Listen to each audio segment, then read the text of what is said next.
کہ باڈی کا سسٹم اس قدر پیچیدہ ہے کہ کمال کی بات میں آپ کو بتاؤں، یہ سارا تجربات کی بیس پر علم اخذ کیا جاتا ہے کہ فلاں کے ساتھ ایسا کیا تھا تو یہ ہوا تھا. تو مطلب یہ کہ جو خدا کا بنایا ہوا پہلے سے سسٹم ہے اس کو درست مان کر نتیجے اخذ کیے جا رہے ہیں. یہ نہیں ہو رہا کہ نتائج اخذ کر کے اس سسٹم کو غلط قرار دیا جا رہا ہے. مثال کے طور پر چولہا گرم کرنے سے پانی گرم ہوتا ہے، تو یہ آپ نے گرم کر کے دیکھا تو آپ نے کہہ دیا کہ پانی گرم ہوتا ہے. سمجھ میں آ رہی ہے بات؟ یہ آپ نے دیکھ لیا نا. اب اس کی بھی آپ بہت گہرائی میں جاؤ گے تو نہیں سمجھ میں آئے گا کیوں ہوتا ہے یہ. اب کوئی سائنسدان زیادہ گہرائی میں جائے گا، وہ کہے گا ہیٹ سے مالیکیول کا آپس کا ڈسٹینس بڑھتا ہے، اس لیے بھاپ بن جاتی ہے تھوڑی دیر میں. سوال پیدا ہوتا ہے بڑھتا کیوں ہے ہیٹ سے؟ تو کہیں نہ کہیں ہو سکتا ہے اس کا بھی جواب ہو، لیکن ایک پوائنٹ ایسا آ کے جا کے سائنسدان کہتا ہے کہ یہ ہوتا ہے، کیوں ہوتا ہے مجھے معلوم نہیں ہے. یہ میں کہنا چاہ رہا ہوں آپ سے. سمجھ میں آ رہی ہے بات؟ آخر میں آ گیا خدا کا بنایا ہوا نظام ہے جس کو وہ لا آف نیچر کہہ دیتے ہیں. نیچر کا ہم کہتے ہیں یہ نیچر ویچر خود سے کچھ نہیں ہوتی. نیچر میں ہے نا اتنا زبردست ضبط جو پیدا ہو گیا نا، ربط ان کا اتنا بہترین ربط ہے، یہ آٹومیٹیکلی ہو ہی نہیں سکتا. تو میں آپ سے جو عرض کر رہا ہوں نا کہ ایک تو ہے یہ جو مادی سائنس ہے، اس کے بارے میں سائنسدانوں نے ہتھیار ڈال دیے ہیں. ایک ہے سوشل سائنس، ہماری سماجی زندگی. یہ تو بھی یونیورسٹی میں باقاعدہ پڑھایا جاتا ہے کہ انسان کو ایک روحانی طور پر اخلاقی، جس کو ہم روحانی کہہ دیتے ہیں، وہ اخلاقی طور پر انسان بلندی تک کیسے پہنچ سکتا ہے، جسے ہم آسان زبان میں کہتے ہیں انسان اچھا انسان کیسے بن سکتا ہے. یہ بھی ایک سائنس ہے جو یورپ میں پڑھی جاتی ہے، پڑھائی جاتی ہے. تو یہ والی جو سائنس ہے نا، سوشل سائنس جس کو کہا جاتا ہے، ایک ہے میڈیکل سائنس. ڈاکٹر کیا کرے گا؟ آپ کی صحت کو سائنس کی روشنی میں اچھا کر دے گا. ڈولے شولے بن گئے آپ کے، کولیسٹرول فری ہو گئے آپ، یعنی اتنا کولیسٹرول جتنا ضروری ہے ویٹ آپ کا بنا دیا. لیکن اس سے اچھا تھوڑی بن جائے گا. ہو سکتا ہے وہ چور نکلے، ہو سکتا ہے اسی صحت کو وہ ڈکیتی میں استعمال کرے، ہو سکتا ہے وہ اپنے ماں باپ کا گلا گھوڑ دے. تو اچھا بنانے کے لیے یورپ نے جب مذہب کو نکالا نا اپنی یونیورسٹیوں سے، عیسائیت سے بغاوت کی انہوں نے، تو اچھا بنانے کے لیے انہوں نے کیا طریقہ اختیار کیا کہ انسان کو اچھا بچہ بنانے کے لیے بھی ایک عقل کی روشنی میں اور حواس کی روشنی میں ایک علم وضع کیا جس کو سوشل سائنس کہا جاتا ہے کہ بھئی اس کے بنا بھی کہ مشاہدے پر ہے.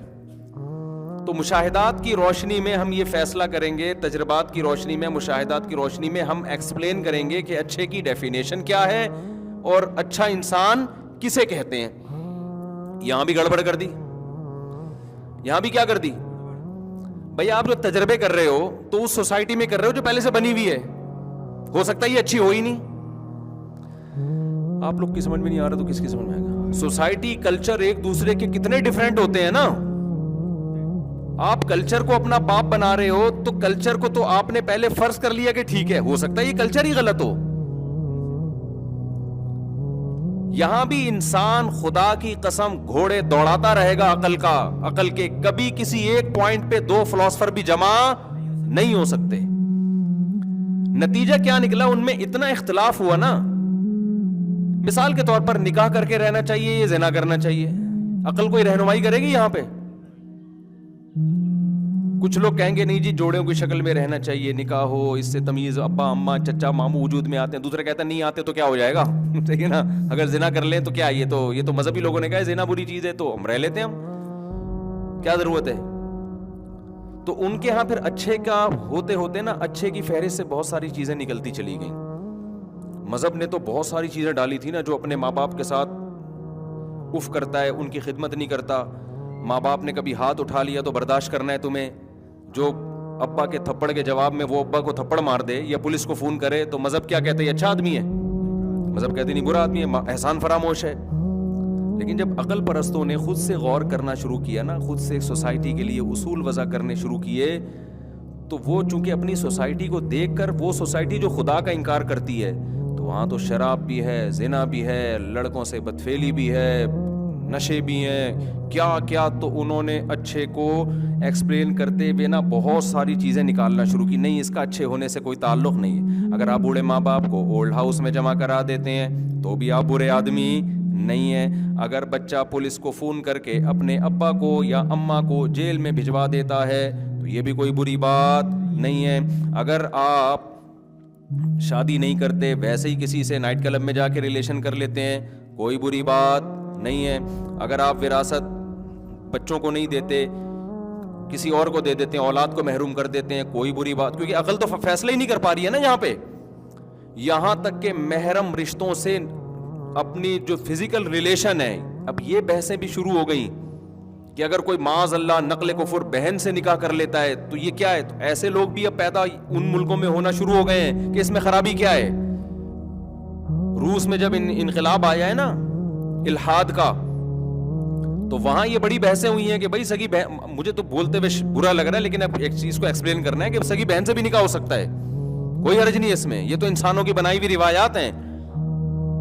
تو ایسا ہوتے ہوتے اچھے کی ڈیفینیشن میں پھر پتہ ہے کیا رہ گیا ان کے یہاں, ریاست کے ساتھ مخلص ہو, بس اسٹیٹ کے ساتھ کیا ہو, ٹیکس ٹائم پہ ادا کرتا ہو, جھوٹ نہ بولتا ہو, جس کو ہم کہتے ہیں فرض شناسی. کیا کہتے ہیں ہم؟ جو ذمہ داریاں اسٹیٹ نے اس کے اوپر ڈالی ہیں وہ ذمہ داریاں پوری کرتا ہو, ٹیکس دے دیتا ہو. جب ٹریفک کے قوانین گورنمنٹ نے بنائے تو ان قوانین کی پابندی کرتا ہو. یعنی خلاصہ یہ نکلا کہ ریاست کو بھائی کوئی خطرہ نہیں ہونے, تمیز سے چلنے دو آرام سے, باقی جو مرضی کرنا ہے کرو. تو اب بتاؤ یہ عقل صحیح گائیڈ کر رہی ہے بیڑا غرق کر رہی ہے؟ بولو نا, بیڑا غرق کر دیا. کہ اچھا میں اتنے سارے اعمال جو اچھے تھے ان کو نکال کے آخر میں کیا بچا, پر اسٹیٹ کے ساتھ آپ کیا ہو. تبھی یورپ میں جو سچ بولا جاتا ہے, جھوٹ کے قوانین کی پابندی ہے, ایک دوسرے کی عزت ہے, اس کی وجہ یہی ہے کہ ان کے ہاں اخلاقی معیار 4-5 چیزیں بچی ہیں, تو پوری زندگی وہ 4-6 چیزوں پہ ہی زور لگاتے ہیں. تو اس میں بھی ترقی نہیں کریں گے تو پھر کس میں ترقی کریں گے؟ نہیں آ رہی بات سمجھ میں؟ ان 4-5 چیزوں میں بہت آگے نکل گئے. وہ 200 سال سے اسی پر محنت ہو رہی ہے, سچ بولو, جھوٹ مت بولو, کچرا ادھر نہ پھینکو, ڈبے میں پھینکو, یہ تمہارے باپ کا روڈ نہیں ہے, ادھر پھینک رہے ہو, ادھر پھینکو جا کے. تو 150-200 سال نا جب مذہب کو نکالا تو اسی کو ریپیٹ, تو 4-6 چیزوں میں بہت اچھے ہو گئے. وہ ہمارے یہاں تو بھائی ایک اچھے بننے کے لیے بہت لمبی ڈیٹیل ہے, بہت سارے حقوق ہیں, بہت سارے. بچپن سے بچے کو سکھایا جاتا ہے ابا اگر طبیعت سے پیل بھی دینا تو مار کھا کے رونا ہے. جیسے ہمیں تو ابا جب پیٹتے تھے تو ہم تھوڑا سا دیوار کی طرف منہ کر کے آدھا گھنٹہ روتے رہتے تھے ہچکیوں سے, کیونکہ ہم اگر ابا کو جواب دے دیتے ابا آپ نے مجھے کیوں ہاتھ اٹھایا, تو ہماری تو خاندان میں کوئی عزت 2 ٹکے کی نہیں رہتی.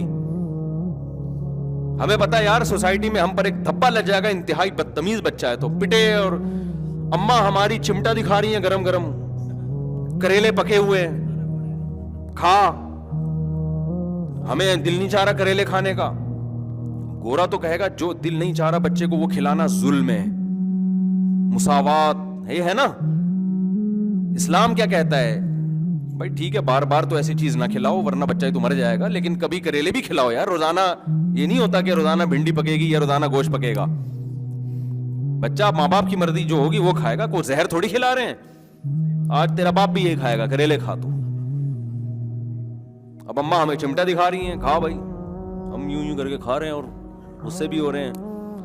شکایت کسی سے کریں گے تو دوبارہ پٹیں گے. اب جا کے ہم شکایت کریں ابا سے کہ اماں نے, ابا ایک تھپڑ اور لگایا, بھائی تیری تو اپنی ماں کی نہیں مان رہا. زیادہ سے زیادہ ابا سفارش کر دیں گے بھائی وہ پکا لو جو بچہ چاہ رہا ہے پکا لو. تو بچے کو تو تربیت کرنی پڑتی ہے نا. آپ اس کو شروع سے مرغوں کی عادت ڈال دو وہ تو دال کبھی کھا ہی نہیں سکے گا. تو یہ تو ماں باپ فیصلہ کریں گے کہ کیا کھلانا ہے اس کو. ہاں جب ظلم کر رہے ہو, بار بار کریلے کھلا رہے ہو بچے کی خیالی, وہ تو ایک الگ بات ہے, وہ تو پھر ماں باپ برے ہیں, پھر سوسائٹی ان کو برا بھی کہتی ہے. ایسا نہیں ہے کہ تم اپنے بچوں پہ کیوں ظلم کر رہے ہو. تو کتنی لمبی فہرست ہے نا ہمارے یہاں. پھر صبح اٹھ کے نماز پڑھنی ہے, نماز نہیں پڑھیں گے. مجھے یاد ہے ہم جب چھوٹے تھے 9-10 سال کے, ہمارے ابا اٹھاتے تھے فجر میں ہمیں. اس وقت تو ہمیں عقل نہیں تھی. وہ سردیوں میں آدمی اٹھ رہا ہے, سردی کی نیند کتنی زبردست ہوتی ہے, اٹھ کے جا رہے ہیں نماز پڑھنے, آدھے راستے سے ٹن مارا دیکھا ابا پہنچ گئے, آدھے راستے سے ٹن مارا. ایک دفعہ میں آدھے راستے سے ٹن مار کے نا گھر آیا اور گھر میں نماز پڑھ لی میں نے.